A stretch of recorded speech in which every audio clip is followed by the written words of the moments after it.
Yo YouTube, j'espère que vous allez tous très bien et pour cette vidéo nous allons passer en revue la Vancer Pollux.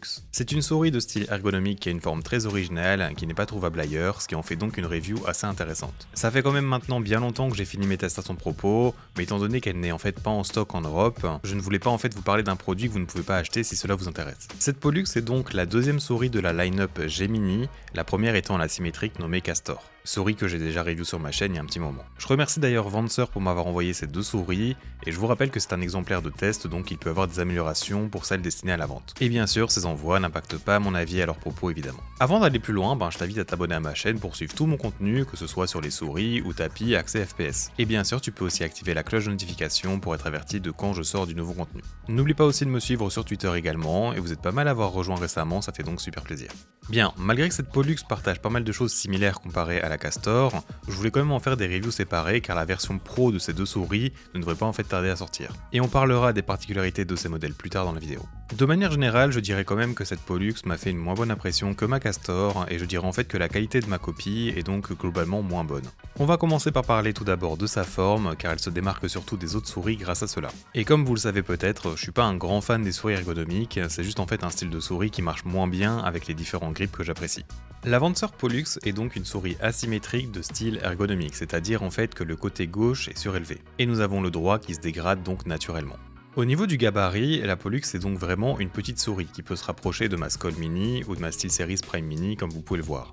La Pulsar X-Lite V2 que j'ai ici en rouge est vraiment bien plus imposante et remplit donc entièrement ma main qui fait donc 18 cm de long sur 10 cm de large, et cela donc si je la palm grip. Alors que si je veux faire pareil sur la Pollux, et bien ici mes doigts vont complètement dépasser. Ce côté élevé n'est cependant pas exactement pareil que les autres types d'ergo, il est en fait globalement moins haut et donne cette impression donc plus plate à la souris. Mais ce qui rend surtout cette Pollux unique est la petite virgule, je dirais, présente en fait sur son côté gauche. C'est un peu comme si on avait pris la fin de la souris et qu'on l'avait étirée sur la gauche.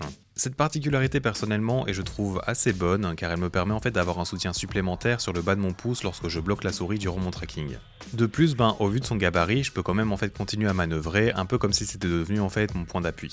Cet étirement donc sur la gauche provoque également une conséquence sur le côté droit, c'est-à-dire donc cette partie avant qui s'écarte de la souris provoquant en fait un petit creux assez avancé. Ce creux en fait peut servir à manœuvrer également la souris si vous avez comme moi vos doigts tendus à l'avant. C'est quelque chose en fait d'assez original car d'habitude c'est un creux qu'on retrouve surtout sur des souris symétriques mais à l'arrière, qui est donc utilisé pour les gens en fait pliant leurs doigts sur la droite de la souris. Je dirais donc que si vous avez des petites mains et que vous aimez en fait avoir de la liberté dans vos mouvements, en utilisant par exemple du fingertip, c'est une forme d'ergo en fait que je vois bien fonctionner. Mais même en disant cela, je pense que cette forme marcherait beaucoup mieux en fait dans une taille un peu plus grande. Pas forcément au même niveau qu'une X-Lite V2 Medium qui est vraiment grosse, mais sur un entre-deux je dirais qu'elle pourrait être vraiment banger.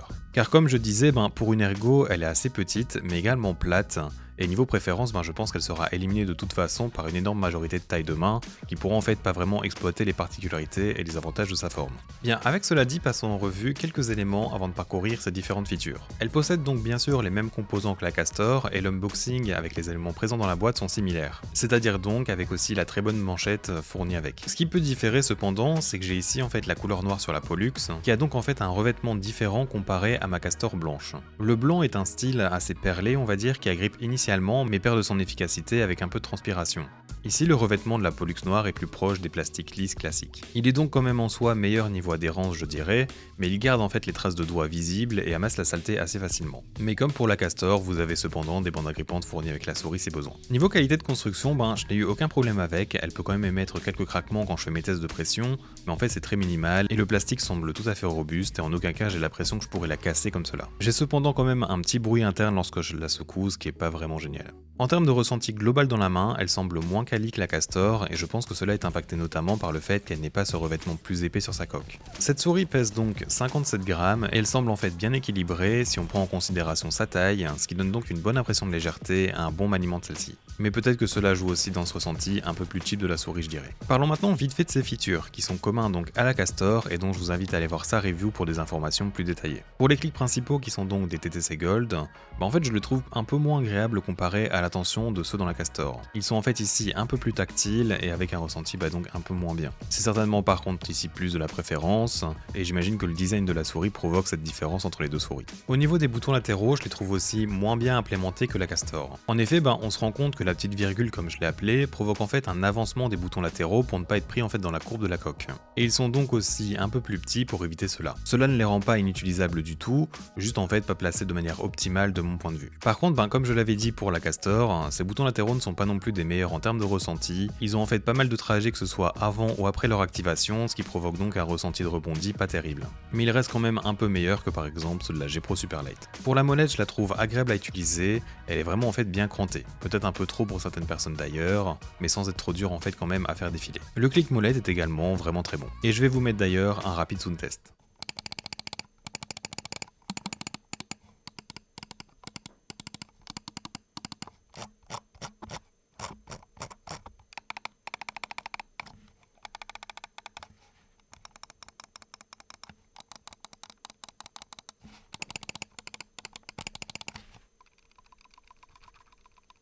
Pour le bouton DPI, il sert également à prévenir de la batterie faible, comme vous pouvez le voir ici, grâce en fait à une petite ligne sur le plastique qui laisse en fait passer la lumière d'une LED placée en dessous. Les patins sont toujours bons pour des patins stock, et je ne pense pas que vous aurez forcément besoin de les changer selon vos préférences. Il ne faut cependant pas oublier d'enlever le fin film plastique transparent qu'il y a sur eux d'ailleurs à la base, et il me semble que leur glisse est assez proche de la marque BTL. Concernant le capteur maintenant, niveau feeling, je trouve que c'est l'un des meilleurs 3395 que j'ai. En fait, lorsque j'ai reçu ces deux souris, Vancer m'a demandé de faire une petite manipulation au niveau du logiciel interne de la souris, ce que j'avais donc pris pour une simple mise à jour basiquement. Et d'ailleurs dans ma review de la Castor, je vous avais dit que dès le premier jour j'avais eu un très bon feeling avec. J'ai donc pris ça sur le fait que j'étais donc très à l'aise avec cette forme surtout, qui est aussi le cas, mais j'ai en fait appris par la suite que cette manipulation était en fait pour passer en mode high speed, c'est-à-dire un mode qui consomme plus de batterie pour tirer en fait de meilleures performances du capteur. Le même genre de choses d'ailleurs que propose Vaxi dans sa nouvelle XE Wireless. Et cette manipulation a en tout cas été expliquée par le youtubeur The Whale qui a travaillé donc avec Vancer. Il est donc possible que ce très bon feeling vienne du capteur plus réactif, mais c'est un élément que je ne peux pas vous certifier pour le moment malheureusement. Des tests devraient normalement se faire dans le futur pour déterminer si cela est vrai. Mais en tout cas, quoi qu'il arrive, c'est une très bonne implémentation, si je me fie donc à mes tests de ces deux souris. Finissons maintenant par parler du futur de ces souris justement, et on passera à ma conclusion ensuite. Cette gamme donc de souris appelée Gemini va bientôt avoir le droit à des versions dites Pro. Il y a des rumeurs comme quoi elles seraient équipées d'une connexion en 2 kHz pour leur sans fil, mais la marque moi m'a affirmé que ce ne serait pas le cas pour elle. Mais ce serait surtout pour leur souris en magnésium qui arrivera après ces versions Pro. Ce qui devrait être amélioré dans ces versions Pro est la qualité globale de la souris, un électronique interne retravaillé et complètement personnalisé par la marque elle-même, ce qui augmentera donc logiquement ses performances en termes de réactivité notamment, et qui devrait la placer devant pas mal d'autres. Et finalement, le petit boîtier qui sert donc d'extendeur USB sera équipé d'un petit écran pouvant vous indiquer votre DPI, polling rate actuel, ainsi que les niveaux de batterie. Ce qui est donc, je trouve, une excellente chose pour une souris sans fil, et qui fait d'ailleurs stresser pas mal de gens à leur propos d'ailleurs. Pouvoir avoir toutes ces informations juste devant vous est vraiment une très bonne chose. Je pense avoir fait le tour, et malheureusement les stocks de cette version classique étaient vraiment très petits pour cette souris. Mais leur version Pro devrait bientôt arriver sur le site lambda.shop pour l'Europe normalement. Pour ma conclusion, je dirais que si vous avez genre une main de 18 cm de long sur 9 cm de large ou plus petit, il y a carrément moyen qu'en fait la forme vous convienne parfaitement. Par contre, j'aurais vraiment du mal à la conseiller pour plus grand, et c'est d'ailleurs pour cela que je continue à dire qu'une version en fait ne serait-ce qu'un poil plus grande serait vraiment un ajout bénéfique pour le marché actuel. Car vraiment l'idée de la forme, je la trouve vraiment bien pensée pour différents styles en fait de prise en main. J'espère que Vancer travaillera aussi pour améliorer le revêtement de ses souris ainsi que le ressenti de leurs boutons latéraux. Et avec cela,